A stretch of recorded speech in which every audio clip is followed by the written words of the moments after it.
Hello and welcome to Political Quickie, your political show that subjectively discusses current affairs in South Africa and all around the world. My name is Mapasika Mura.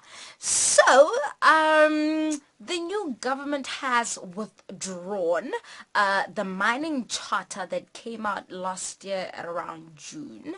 The 2017 mining charter stipulated that if you've got a prospective right to mining, then you should have a minimum of 50% plus one black people owning that company. And if you have a new mining right, you should have a minimum of 30% of black ownership. So the mining industry came out screaming and kicking and complaining, saying, but no, man, we were not consulted in the drafting of this new mining charter. So there's been a lot of drama, and also, the mining industry saying that this new mining charter and the ownership that it stipulates will result in a decrease in investment in our mining industry. So, very interesting, perspective on their behalf. But you know what? A lot of people might say, okay, now because Cyril Ramaphosa has done this, we are sure that he is Rupert's son. But you know what? He did say in the SONA that government aims to ensure that there is a sustainable transformation in the face of the mining industry in South Africa. Now, the mining industry doesn't contribute as much as it used to. It contributes about 6% to the economy. According to Stats SA, we've got about 39 years left of gold and about 335 years of platinum. And also, looking at the fact that, one of the biggest platinum producers, which is, a company that is right here in South Africa, is Anglo American. It's very alarming and alerting. And the fact that the mining industry would even say that this will deter investment, that's like them saying, no, we want this industry, the ownership to remain white. Why would we want black people to own more than 30% or more than 50%, even though we are a minority in this country? So I think that we just need to wait and see how these negotiations go between government and the mining industry. But if government succumbs to anything less than 30%, that will be really alarming. Because we wanna transform economically. Things cannot remain the same. So yeah, we'll see what government does. Moving on to other news, however, Batabile Dlamini, the Minister of Social Development, made an allegation, or rather implied something when she was speaking, and she said that President Cyril Ramaphosa spoke out against domestic violence and violence against women in general, but he spoke out against former President Jacob Zuma, but he did not speak about himself. So implying that he might be involved in some kind of abusive situation. So we don't know. She didn't outright say it, but she implied it. So she did ask that, if you're going to speak about this, speak about yourself. So and address it during the sauna. So it's just a matter of, we'll just see if he ever addresses it, if there really is smoke where there is fire. So I don't know. We'll see what happens next. We'll listen in and hear if he ever addresses it. Moving on to much anticipated international news. The State of the Nation address has come and gone so quick. We're so President Matamela Cyril Ramaphosa came out and he emphasized the expropriation of land without compensation. But then on Monday, when the other political parties got to debate the SONA, the DA came out saying, no, Mr. President, you can't do that. You are our president, but you cannot expropriate this land without compensation because that will not be good for a growing economy. Then the EFF came out saying, bruh, I mean, we see you saying this, but we know you're not serious. You actually not gonna do it. So, that's why everyone else who has, interest in the land is not so worried about what you say. But then he came back today and he emphasized it again, and he said, you know what, we can't not give back the land because that's bad for a growing economy. This is something that's owed to the people. And that was a very interesting response. But you know what? In this case, me, I am Thomas. I'll only believe it when it's actually done. He also went on and he emphasized how, new leadership needs to be appointed in the National Prosecuting Authority. He was given 60 days by the courts to do that. He also, brought something to our attention that's very interesting. Data is expensive. Wow. So, he did cite that as a concern that, government needs to look at, data costs and how that data costs. Hey, English, data costs, and how that can be, decreased. Data must fall. Basically, in that moment, I just thought about how some kid in the township, can finally watch Political Quickie because data won't cost too much, and I could maybe make this show 30 minutes long, a whole hour long of just talking about politics, but no. Yeah, but that was very interesting.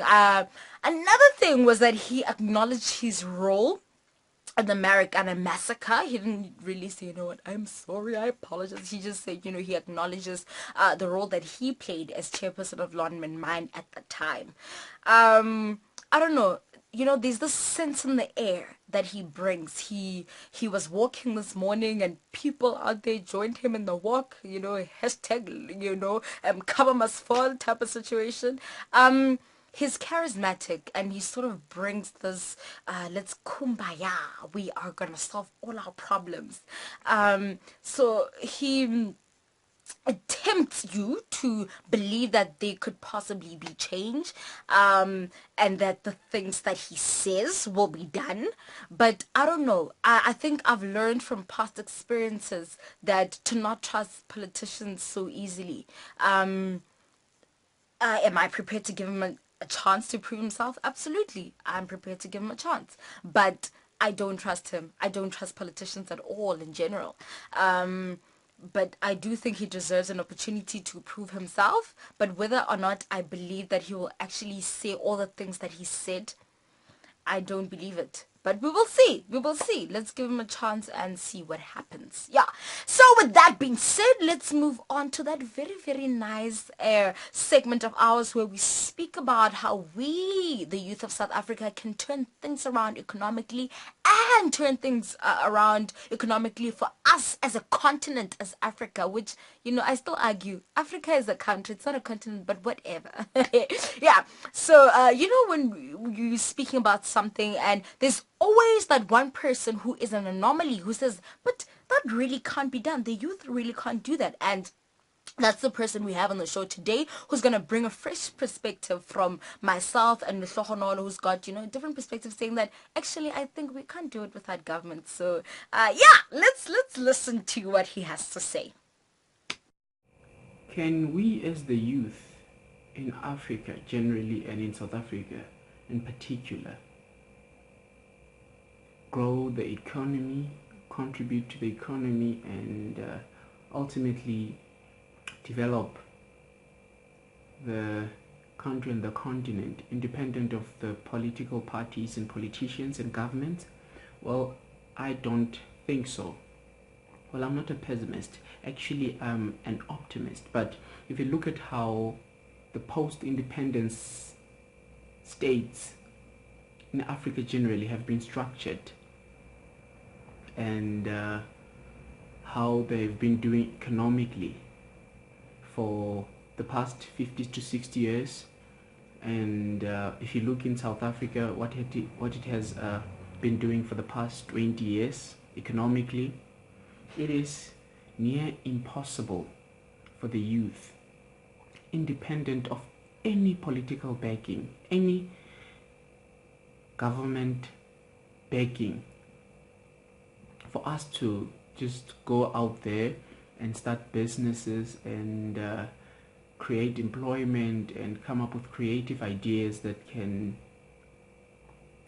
help Africa grow as soon as possible. I mean, I'd like to think that is what needs to be done, but with Africa being where it is today, and with Africa being the playground of both the West and the Eastern imperialism, who have vested interest in the economy of Africa and who do not want Africa to flourish economically, because that would mean that their economies would suffer. I do not think there's much we can do. But as the youth of this continent, what we can do is that we can organize ourselves and start to make demands to our government. Here in South Africa in particular, we have a very robust democracy. It is just that our priorities differ. But if, as the youth of this country, can come together and we decide that, you know what, we want businesses, we want to start businesses and we want government to fund these businesses. We want the government to create an environment that would enable our businesses to flourish, that would enable our ideas and our innovations to be funded, to get adequate funding. I think that would be a good start. And I also think that as the youth of South Africa and Africa generally, it's time that we take the baton politically and stop allowing these guys who are in their 70s, early 80s to play with our future, because the reality is that in the next 30 to 40 years, it will be us who will be here, and posterity will ask us difficult questions that we won't be able to answer, like, what did we do when you saw that Africa was slowly disintegrating and the resources of Africa were slowly depleting? What were you doing? Were you just in your Twitter tweeting about it, Facebook? Were you desktop activists? What were you doing? So I think it's time. The only thing we can do for Africa right now as the youth is to organize politically, and our organization politically must come up with creative ideas, business ideas that will grow the economy and make sure that we are active participants in the economy and not just in the periphery, and we take full ownership of the economy, we grow it, and then it benefits us here in Africa firstly. I think that is what we need to do. Yeah, so very interesting perspective. Thank you very much, Buso, for contributing. I appreciate it, and your mental stance. But you know what? I do think that the youth can do this. I believe we can. That's the whole reason for this series, to show you guys that we can. But you know what? I do value diversity and other opinions and with other people and how they see it. So yeah. So yes, that was Political Cricket, guys. Ajay Gupta is still a fugitive. He is somewhere out there. Let's find him and bring him to justice. Not good. Come back and serve your time. Anyways, that was Political Quickie for today. Use your talents to serve humanity. My name is Mapasa Gamura, and I will see you next week Tuesday.